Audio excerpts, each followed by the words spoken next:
자, 전세계의 슈퍼카를 대표하는 페라리의 창립자 엔초 페라리. 1988년 90세의 나이로 세상을 떠나기 전까지 자동차 산업에 엄청난 영향력을 끼치며 많은 업적들을 만들어냈는데, 페라리가 맨 처음에 만든 차는 그의 이름인 페라리를 달지 못했다는 사실 알고 계신가요? 페라리를 페라리라 부르지 못했다고라? 아니 무슨 홍길동전 이야기도 아니고 이게 뭔 소리냐고요? 자, 이탈리아 북부의 한 작은 도시인 모데나에서 태어난 엔초 페라리는 1918년 10살의 나이에 볼레로에서 열린 한 자동차 레이스 경기를 보고 자동차의 매력에 빠지게 됩니다. 그는 무려 13살 때부터 차를 몰기 시작했고, 공업도시인 토리노에서 테스트 드라이버로 일하기 시작해 직접 차량도 정비하며 자동차 영재로 두각을 나타냈죠. 이후 세월이 지나고 1920년 페라리는 당시 최고의 그랑프리 레이스팀인 이탈리아의 명문 알파로메오의 러브콜을 받고 소속 레이서로 활동하게 됩니다. 잠깐, 그러면 처음부터 페라리는 자동차 만들던 사람은 아니네? 네, 맞습니다. 사실 페라리는 자동차를 만드는 쪽보단 만든 차를 타고 레이싱을 즐기는 레이스에 더 가까웠죠. 1924년 코파와 체르보 레이스에 출전해 당시 유럽 최대의 강호 독일의 벤츠 SSK를 물리치며 자신의 이름을 사람들에게 확고하게 각인시켰죠. 이후 1929년 자신의 고향인 모데나에서 회원들의 자동차 경주 대회를 개최할 목적으로 자신의 이름을 건 레이싱팀 스쿠데리아 페라리를 결성하게 됩니다. 네, 이게 바로 그 유명한 자동차 브랜드 페라리의 전신이라고 할 수 있죠. 페라리는 스쿠데리아 페라리 팀을 운영하면서 알파 로메오에서도 모터스포츠 부서 팀장으로 일하게 됩니다. 이후 1933년 적자를 이유로 알파 로메오 측에서 자신들의 레이스팀을 해체하고 경기를 아예 스쿠데리아 페라리에게 위임,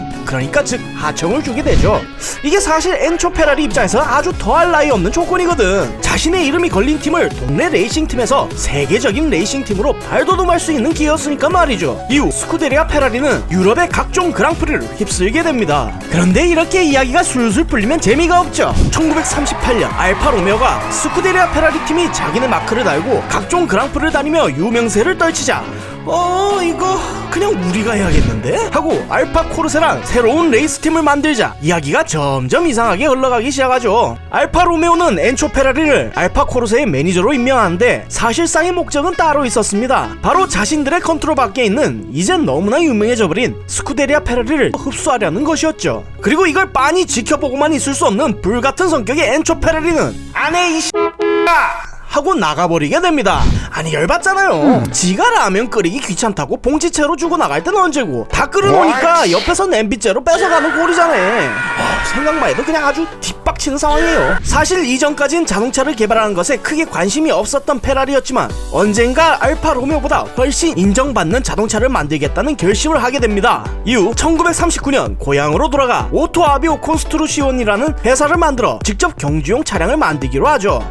근데 뭔가 좀 이상하죠? 레이싱팀도 자기 이름으로 만들었는데 왜 회사 이름은 저렇게 만든 거지? 이유는 바로 알파 로메오 때문이었습니다. 알파 로메오는 떠나는 페라리가 얄미워서 그랬는지 몰라도 퇴직 조건으로 아예 페라리의 이름으로 4년 동안 자동차를 만들거나 레이싱을 하지 못하게 해버렸거든요. 하지만 페라리는 여기서 꺾이지 않고 1940년 4월에 열릴 밀레 밀리아 경주에 참가하기 위해 2대의 자동차를 4개월 만에 뚝딱 하고 만들게 됩니다. 당시 레이스카 규정이 양산 차량을 베이스로 만들어야 했기 때문에 피아트 508C 모델의 세시를 기초로 한 다음 여기다 8기통의 1.5리터 엔진을 달아 말 그대로 처음부터 끝까지 엔초 페라리가 손수 만들어낸 페라리의 첫 작품 아비오 파레로가 탄생하게 됩니다. 하지만 안타깝게도 AAC는 더 이상 차량을 만들 수는 없었습니다. 왜냐고요? 바로 세계 2차 대전이 일어난 거예요. 당시 이탈리아의 지도자였던 무솔리니가 히틀러와 동맹을 맺고 전쟁을 도모하게 되면서 문화생활에 불과한 레이스에 관련된 모든 것들이 금지되며 엔초 페라리의 자동차 공장 역시 생산이 중단되는 위기가 찾아오게 되죠. 그런데 이게 오히려 위기가 아니라 페라리의 입장에선 호재로 작용하게 됩니다. 아니 자동차 공장에서 자동차를 못 만드는데 그게 뭔 호재요? 그게 간단하게 말해서 돈, 바로 돈 때문이에요. 사실 레이스팀을 운영하는 것만으로는 무조건 적자가 날 수밖에 없어요. 우승하는 게 밥 먹여주는 건 아니거든요. 사실 당시에 모든 자동차 회사 입장에서 모터스포츠에 투자하는 건 어떻게든 자기네들 차를 우승시켜서 브랜드 인지도를 쌓아 비싸게 팔려고 기를 쓰고 투자를 하는 거거든요. 그런데 몇 번 우승했다 하더라도 그렇게 큰 네임밸류가 없고 규모도 작은 당시의 페라리 입장에선 사실상 차를 만든다고 해도 크게 팔릴까 말까죠. 게다가 엔초 페라리 역시 자기가 만든 차를 레이스에 보내는 게 우선이지 양산형 차를 파는 데는 별 관심이 없어서 재정적으로 문제가 이만저만이 아니었다 이 말입니다. 그런데 전쟁이 발발하며 모데나의 AAC 공장에선 차 대신 비행기 엔진이나 탱크 부품 등의 군사물자를 생산하게 되니까 정부의 돈도 쓸어 담겠다. 당시 요직에 있던 사람들하고도 안면도 틀 수 있겠다. 이게 호재가 아니고 뭐겠어요. 1944년 연합군의 폭격으로 인해 모데나에 있던 AAC 공장이 파괴되자 마라넬로로 공장을 이전하게 되며 1946년 자신의 이름을 건 페라리 주식회사를 드디어 설립하게 됩니다. 그리고 이듬해 1947년 자신의 이름으로 만든 첫 레이스카이자 페라리의 상징으로 여겨지는 V12 즉 12기통 엔진을 탑재한 최초의 차량 페라리 125를 만들게 됩니다. 그리고 이때부터 경제적으로 어려워지니 레이싱만 할 수 없다는 것을 깨달은 페라리는 공도용 양산차도 만들기 시작했죠. 이후 수많은 차량들을 만들어내며 1952년 자신의 팀을 세계 최고의 레이스 대회 F1 그랑프리 레이스에 출전시켜 당시 2연승을 달리던 알파 로메오를 누르고 아주 그냥 역관광을 시켰어요. 이 우승으로 인해 엔초 페라리는 눈물을 흘리며 이런 말을 남기게 되죠. 나는 기뻐서 울지만 나의 눈물에는 슬픔이 담겨있다. 나의 어머니를 죽였기 때문이다. 이게 뭐 패드립 같은 게 아니고 말 그대로 친정팀에 대한 애정이 섞인 말이었어요.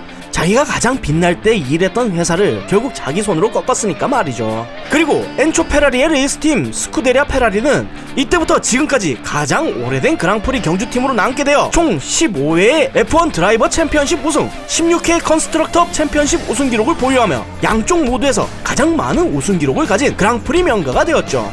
그리고 양산형으로 만들던 차량들 역시 스쿠데리아 페라리 팀의 명성에 힘입어 당대 최고의 제작가들에게 팔리게 되며 지금도 우리가 한번 보면 입을 떡하고 벌리게 되는 명작들이 되었죠. 아무튼 친정이라고 할 수 있는 알파 로메오와의 갈등으로 인해 자신의 첫 차조차 제대로 이름을 걸고 만들지 못했던 엔초 페라리가 평생 동안 못 맞춰 세상을 바꿀 슈퍼카 브랜드 페라리를 만들게 되어 지금도 수많은 동경의 대상인 말 그대로 꿈의 브랜드가 됐으니 참 아이러니한 일이 아닐 수가 없네요. 몰라도 상관없는 지식 몰상식, 다음 시간엔 좀 더 재미난 이야기로 찾아뵙겠습니다. 감사합니다.